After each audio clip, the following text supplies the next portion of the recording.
सावली आणि सारंग यांच्या आयुष्यात आता एक भयानक वादळ आलंय आणि हे सगळं घडवून आणलंय राजकुमारनी। सावली गर्भवती आहे, हा तिच्या आयुष्यातला सगळ्यात मोठा आनंद होता। तिला संतती सुख मिळणार होतं, जे तिला कधी मिळणार नाही असं सगळ्यांना वाटत होतं। ही आनंदाची बातमी तिला सारंगला सांगायची होती, त्याच्यासोबत शेअर करायची होती, पण सारंग घरी नव्हता। तिने विचार केला की राजकुमार घरी आहे, तो आता बदललाय, त्याच्यावर विश्वास ठेवता येईल, म्हणून तिने आपल्या प्रेग्नन्सीच्या रिपोर्ट्सची फाईल राजकुमारच्या हातात दिली आणि सांगितलं, ही फाईल सारंग सरांना द्या, त्यांना हे वाचायला हवं। पण राजकुमारच्या मनात काहीतरी वेगळंच चाललं होतं। त्याला भीती वाटली, जर सावलीचं मूल या घरात आलं तर त्याच मुलाला या घराचा वारस म्हणून मान्यता मिळेल, सगळे हक्क त्याच्याकडे जातील। त्याचं स्वतःचं मूल गेलं होतं आणि त्याच्या मनात सावलीबद्दल राग होता। त्याला वाटलं, तिच्यामुळे माझं मूल गेलं, आता तिचं मूल या घरात येऊ देणार नाही, या घराचा वारस तिचं मूल होणार नाही, म्हणून त्याने झटपट एक घाणेरडा प्लॅन आखला। त्यानं आपल्या ओळखीच्या एका वकिलाला बोलावलं आणि सांगितलं, सावली आणि सारंग यांचे डिवोर्स पेपर्स तयार कर आणि ते लवकर कर। राजकुमारने सावलीने दिलेली फाईल, ज्यात तिच्या गर्भधारणेचे सगळे रिपोर्ट्स होते, ती बाजूला ठेवली आणि त्याच्या जागी डिवोर्स पेपर्स ठेवले। जेव्हा सारंग घरी आला आणि त्याने राजकुमारला विचारलं, सावली काय म्हणाली होती,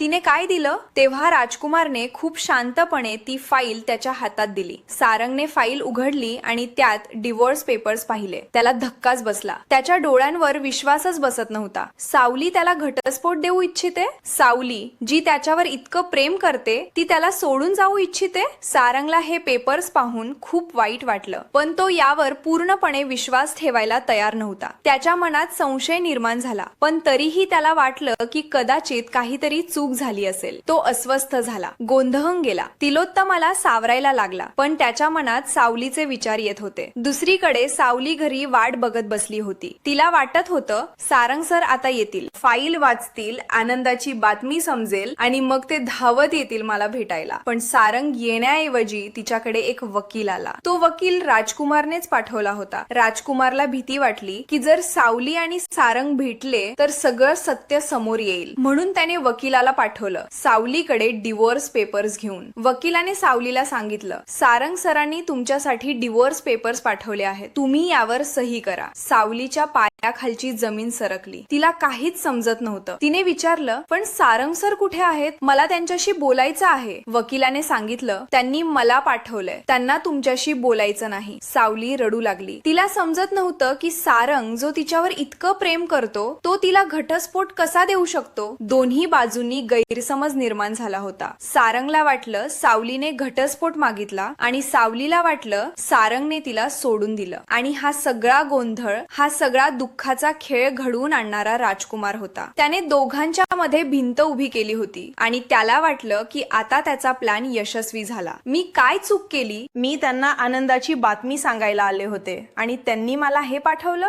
तिने वकिलाला विचारलं, सारंग सर कुठे आहेत, मला त्यांच्याशी बोलायचं आहे, हे काय चाललंय मला समजत नाहीये। पण वकिलाने फक्त एवढंच सांगितलं की सारंगने त्याला पाठवलं आहे आणि त्यांना तिच्याशी बोलायचं नाही। त्यांनी स्पष्ट सांगितलंय की घटस्फोट हवा आहे। सावलीच्या पायाखालची जमीन सरकली, तिला वाटलं, मी त्यांना सांगायला आले होते की आपण आई बाबा होणार आहोत आणि त्यांनी मला घटस्फोट पाठवला। दोन्ही बाजूंनी गैरसमज निर्माण झाला होता। सारंगला वाटलं सावलीने घटस्फोट मागितला आहे आणि सावलीला वाटलं सारंगने तिला सोडून दिलंय, आणि हा सगळा गोंधळ घडवून आणणारा एकच माणूस होता, राजकुमार। पण राजकुमारला काय माहित होतं की खोट्याच्या आधारावर उभा केलेला डोंगर कधी ना कधी कोसळतोच। सत्य समजायला थोडा वेळ लागतो, सत्याला न्याय मिळायला थोडा वेळ लागतो, पण शेवटी जिंकतं सत्यच। आणि इथंही तसंच होणार होतं, कारण आता बाबुलवाडीचा सरपंच सारंगला फोन लावणार होता आणि त्या एका फोनमुळे राजकुमारचा सगळा खेळ उघड पडणार होता। सरपंच आणि सारंगचं खूप जुनं नातं होतं, खूप छान कनेक्शन होतं, दोघांचा एकमेकांवर विश्वास होता। सरपंचने सारंगला फोन लावला आणि म्हणाला, सारंग सर, तुमचा फोन घेताना मला खरंच माफ करा, मी आधी फोन उचलू शकलो नाही। सारंग सारंग म्हणाला, अरे नाही नाही, काही हरकत नाही, सांगा काय झालं. सरपंच हसत म्हणाला, अहो पेढे कधी देताय, तुम्ही बाबा होणार आहात ना, अभिनंदन. सारंगच्या पायाखालची जमीन सरकली. त्याला विश्वासच बसत नव्हता. त्याने विचारलं, काय सांगताय तुम्ही, हे खरं आहे का, मला काहीच माहित नाही. सरपंच म्हणाला, अरे हो खरं आहे, काल सावली ताई तुम्हाला तेच सांगण्यासाठी घरी आल्या होत्या. त्या फाईल घेऊन तुमच्याकडे आल्या होत्या, खूप रडत होत्या, खूप भावूक झाल्या होत्या. मी त्यांना म्हणालो की मी तुमच्या सोबत येतो, पण त्यांनी मला येऊ दिलं नाही. त्यांनी सांगितलं की हा सगळा आनंद मला फक्त आणि फक्त सारंग सरांसोबत शेअर करायचा आहे. त्यांना तुमच्या सोबत हा क्षण जगायचा होता. सारंगच्या डोक्यात आता सगळं गोंधळून गेलं.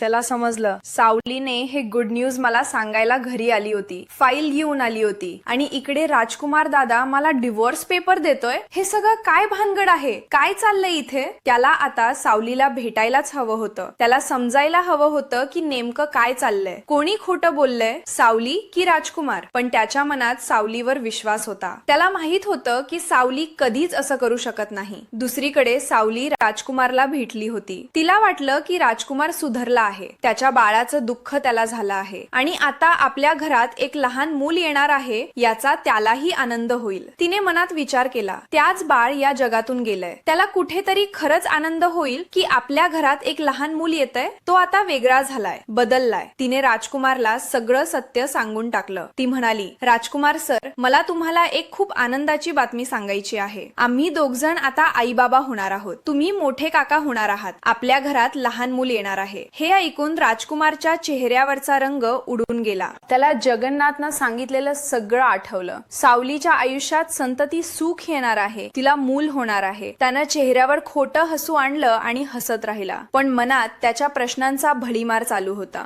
त्याच्या मनात वाईट विचार येत होते. आमचं बाळ मारून तू तुझं बाळ या जगात आणणार, तू या घराला वारस देणार, तुझं आणि तुझ्या नवऱ्याचं या सगळ्या घरावर पुन्हा राज्य असणार, तुमच्या मुलाला सगळे हक्क मिळणार. नाही, हे मी कधीच होऊ देणार नाही. काहीही झालं तरी हे मी होऊ देणार नाही. सावली राजकुमारला म्हणाली, राजकुमार सर, मला सारंग सरांना भेटायचं आहे, मला त्यांना हे सांगायचं आहे. त्यांना माहित असलं पाहिजे की ते बाबा होणार आहेत. पण राजकुमारला सावलीला घरात जाऊ देणं शक्य नव्हतं. जर ती घरात गेली आणि सगळ्यांना सत्य सांगितलं तर मग त्याचा सगळा खेळ संपणार होता. त्यानं तिला समजावलं, सावली, तू त्यांना आत्ताच भेटू शकत नाहीस, ते घरात नाहीयेत, आणि येतीलही तरी आत्ता तुला भेटण्याच्या मनस्थितीत नाहीयेत. तू आईला जे बोललीस ना ते विसरत नाहीयेत. त्यांना खूप वाईट वाटलंय, त्यांच्या मनातून ते जायला तयार नाहीये, त्यांना खूप दुःख झालंय. आता जर तू त्यांच्या समोर गेलीस ना तर परत घरात काय होईल माहित नाही, परत भांडण होईल, परत वाद होईल. आणि खरंच आता तू इथून जा. जर तुला कोणी इथं पाहिलं, आईनं पाहिलं, तर खूप प्रॉब्लेम होतील. तुला तर माहितच आहे ना अगोदरच आपल्या घरात काय चाललंय, सगळे तुझ्यावर रागावलेत. आता तू इथं आलीस हे कोणाला कळलं तर परत मोठा गोंधळ होईल. सावली म्हणाली, पण राजकुमार सर, ते सगळं मला माहित आहे, पण हे सगळं मी सगळ्यांना सांगितल्यावर सगळे घरातले गैरसमज दूर होतील, पुन्हा एकदा सगळे आनंदानं भारावून जातील. हे एक आनंदाची बातमी आहे, सगळे खुश होतील. प्लीज मला एकदा घरात जाऊ द्या, मला सारंग सरांना भेटायचं आहे. पण राजकुमार हट्टाला पेटला. त्यानं आणखी ठामपणे सांगितलं, नाही सावली, आत्ता नाही, आत्ता तू इथं येऊ शकत नाहीस. मी तुला सांगतोय ना, आत्ता योग्य वेळ नाहीये. त्याला सावलीला तिथं कोणीही बघायला नको होतं. जर कोणी सावलीला बघितलं आणि तिनं सत्य सांगितलं तर मग तिला घरात जाण्यापासून कोणीही अडवू शकणार नव्हतं. जर सावलीने घरातल्या कोणाला हे सांगितलं तर सगळे तिला घरात घेतील, तिचा स्वीकार करतील, आणि मग त्याचा सगळा प्लॅन धुळीला मिळणार होता. या सगळ्याची राजकुमारला भीती वाटत होती. त्याला आपला प्लॅन यशस्वी करायचा होता. राजकुमारने आता आपला सापळा पूर्ण रचला होता. जगन्नाथ आणि सारंग दोघेही सावलीला खूप शोधत होते. दोघांनाही तिची काळजी होती. राजकुमारने सावलीला काही खोटं सांगून तिला तिथून पाठवलं आणि मग स्वतः सारंगला फोन करून सांगितलं, सारंग, सावली घरी आली आहे, मी तिला भेटलो, ती तुला शोधत होती. त्याला सगळ्यांच्या नजरेत महान बनायचं होतं, चांगला माणूस दिसायचं होतं. त्याला वाटलं की असं करून सगळे त्याच्यावर विश्वास ठेवतील. पण पोटातून तो घाणेरडे प्लॅन आणि कारस्थान करत होता. तो सगळ्यांना फसवत होता, सगळ्यांच्याशी खोटं बोलत होता. आता या सगळ्यांमुळे मालिकेत एक मोठा टर्निंग पॉइंट येणार होता. सावली आणि सारंग भेटणार होते आणि त्यांच्या भेटीत राजकुमारचं खरं चेहरा उघड पडणार होता. सत्य आता लपवता येणार नव्हतं. त्याच्या ज्योतिषशास्त्राच्या ज्ञानाने त्याला हे सगळं आधीच दिसलं होतं. त्याला सगळ्या गोष्टी लक्षात आल्या होत्या. आता जेव्हा सावली जगन्नाथला भेटली ती खूप आनंदात होती. तिच्या चेहऱ्यावर एक वेगळी चमक होती. तिने त्याला सगळा प्रकार सांगितला, पण जगन्नाथनेही तिला काहीतरी सांगितलं जे ऐकून तिला धक्काच बसला. जगन्नाथ तिला म्हणाला, सावली, तू गेल्यावर सारंग तुला किती शोधत होता हे तुला माहित आहे का? मी त्याच्या डोळ्यात पाहिलं. तो खूप रडत होता, खूप अस्वस्थ होता. त्याला तुझ्याशिवाय राहवतच नव्हतं. तो पूर्णपणे तुटलेला दिसत होता. हे ऐकून सावलीच्या मनात तिथेच त्या डिवोर्स पेपरची आठवण आली. तिच्या मनात गोंधळ उडाला. जर सारंग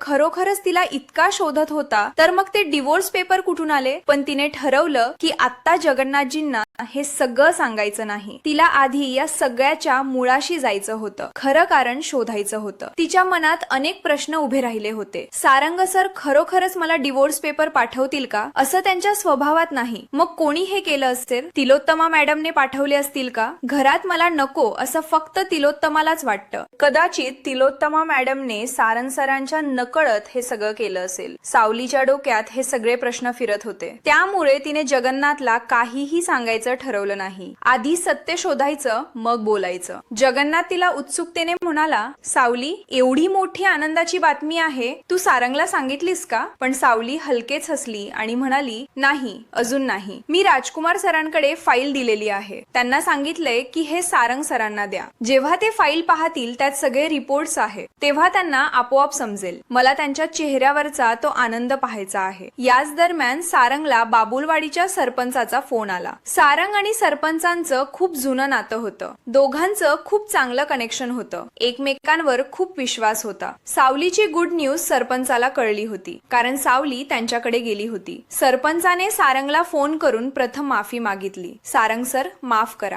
आधी तुमचा फोन उचलू शकलो नाही, पण आता तुमची गुड न्यूज ऐकून आम्हाला आनंदात वेडे व्हायला हवं. पेढे कधी देताय? तुम्ही बाबा होणार आहात. हे ऐकून सारंगच्या पायाखालची जमीन सरकली. त्याला विश्वासच बसेना. सरपंच पुढे म्हणाले, काल सावलीताई तुम्हाला हेच सांगायला घरी आल्या होत्या. त्या फाईल घेऊन आल्या होत्या. खूप रडत होत्या. मी म्हणालो, मी तुमच्या सोबत येतो, पण त्यांनी मला येऊ दिलं नाही. त्या म्हणाल्या, हा सगळा आनंद मला फक्त आणि फक्त सारंग सरांसोबत शेअर करायचा आहे. त्यांनी तिथे फाईल देखील ठेवली होती. सारंगला आता समजलं, सावली त्याला हीच आनंदाची बातमी सांगायला घरी आली होती. तिने फाईल ठेवली होती. पण मग ते डिवोर्स पेपर कुठून आले? हे सगळं खूपच विचित्र वाटू लागलं. एकीकडे सावलीचा गैरसमज की सारंगने तिला डिवोर्स पेपर पाठवले. दुसरीकडे सारंगचा गैरसमज की सावलीने डिवोर्स पेपर पाठवले. दोघांच्या मनात एकमेकांबद्दल प्रेम होतं, पण कोणीतरी त्यांच्यामध्ये विष पेरलं होतं. सारंगने ठरवलं की काहीही झालं तरी सावलीला भेटायलाच हवं. सगळं काय चाललंय हे समजून घ्यायलाच हवं. तो बाबा होणार होता. हे किती मोठं सत्य होतं. सावलीच्या आयुष्यात तर संतती सुख नव्हतंच. ती संतती विरळ होती. डॉक्टरांनी सांगितलं होतं की तिला मूल होणं खूप कठीण आहे. मग हे सगळं कसं घडलं? हा चमत्कारच होता. जगन्नाथनेही सारंगला खूप खूप अभिनंदन केलं. तुम्ही आता आई बाबा होणार आहात सारंग. हे किती मोठा आनंदाचा क्षण आहे. हे ऐकून सारंग खूप आनंदात होता, पण त्याच्या मनात गोंधळही होता. आता सारंग आणि सावली भेटणार होते आणि या भेटीत एक मोठं सत्य समोर येणार होतं. त्या वकिलाला पकडून त्याच्याकडून सत्य काढून घ्यायचं होतं. नक्की तुला हे कोणी करायला सांगितलं? कुणाच्या सांगण्यावरून तू डिवोर्स पेपर बनवलेस? सावलीला शंका होती तिलोत्तमा मॅडमवर. तिला वाटत होतं की तिलोत्तमा मॅडम हे सगळं करू शकतील. तिलोत्तमाला सावली कधीच आवडली नव्हती. ती सावलीला घरातून हाकलून देऊ इच्छित होती. पण जेव्हा वकिलाला पकडून त्याच्याकडून सत्य काढलं आणि त्याने राजकुमारचं नाव सांगितलं, तेव्हा सावली आणि सारंग दोघही थक्क झाले. दोघांनाही विश्वास बसेना. राजकुमार, तोच माणूस ज्याच्यावर सगळ्यांनी विश्वास ठेवला होता, ज्याला सावलीने बदललाय म्हणून सगळ्यांना पटवून दिलं होतं, ज्याच्यावर इतका विश्वास ठेवून सावलीने तिची प्रेग्नन्सीची फाईल दिली होती, तोच राजकुमार त्यांच्या आयुष्यात हे भयानक कारस्थान घडवून आणला होता. सावली आणि सारंग आता बाबुलवाडीच्या सरपंचाला घेऊन थेट मेहेंदळ्यांच्या घरी पोहोचले. सगळ्यांच्या समोर सारंगने रागाने राजकुमारची कॉलर पकडली. सावली सुद्धा रागाने भडकली होती. तिच्या डोळ्यात अश्रू होते, पण आवाजात रागाचा थरकाप होता. आता राजकुमारच्या कानाखाली वाजवायची वेळ आली होती. सावली म्हणाली, मी तुमचा संसार वाचवला म्हणून तुम्ही माझा संसार मोडायला लागलात का? असं केलं खरंच? तुमच्यावर किती विश्वास, सगळ्यांना तुमच्यावर विश्वास ठेवायला भाग पाडलं मी, आणि तुम्ही काय केलं? माझं बाळ या जगात येण्याआधीच त्याला त्याच्या बाबांपासून तोडायला निघाल्यात? का केलं तसं सगळं? सावलीच्या या आरोळीने राजकुमारच्या चेहऱ्यावरचा खोटा मुखवटा आता पूर्णपणे गळून पडला. त्याच्या डोळ्यातला राग, त्याच्या मनातला विषारी सूड आता बाहेर आला. तो सावलीवर ओरडायला लागला. तू का केलंस असं सांग ना? तू माझ्या बाळाचा जीव घेतलास, त्याचाच बदला घ्यायचा होता मला. म्हणून मी ठरवलं होतं की तुझ्या बाळाला कधीही त्याच्या बाबांच्या जवळ येऊ देणार नाही. काहीही करून तुम्हा दोघांना वेगळं करणार होतो मी. आता माझा हे डाव फसला असेल, पण बघ आता काय काय करतो ते फक्त बघत राहा. राजकुमारचा हा भयानक खुलासा ऐकून घरातले सगळे अवाक झाले. त्याच्या मनात किती विषारी सूड भरलेला होता, किती घाणेरडं कारस्थान त्याने रचलं होतं हे आता सगळ्यांना कळलं. सावलीने ज्याला सुधारलेला समजून विश्वासात घेतलं होतं त्यानेच तिच्या आयुष्यात हे भयंकर वादळ आणलं होतं. फक्त आपल्या बाळाच्या मृत्यूचा बदला घ्यायला त्याने सावली आणि सारंगच्या आयुष्यात हा विषारी खेळ खेळला होता. तिलोत्तमाला आता राजकुमारचा खरा चेहरा दिसला. तिने ज्याला बदललेला समजून घरात ठेवलं होतं, ज्याला संधी दिली होती, तो खरं तर सगळ्यात मोठा खलनायक होता. तिचा राग फुटला. तिने राजकुमारच्याच कानाखाली वाजवायचं ठरवलं. तिच्या मनात आता फक्त एकच विचार होता, राजकुमारला या घरातून कायमचा बाहेर काढायचा. सावली आणि सारंग आता एकत्र उभे होते. सत्य समोर आलं होतं, पण राजकुमारची धमकी अजूनही वातावरणात घुमत होती. त्याने आता काय करणार, कसा नवीन डाव रचणार हे कुणालाच ठाऊक नव्हतं. सावली आणि सारंगच्या आयुष्यात शांतता परत येणार होती, पण राजकुमारचा सूड अजूनही संपला नव्हता. पुढे काय घडणार हे पाहणं बाकी होतं.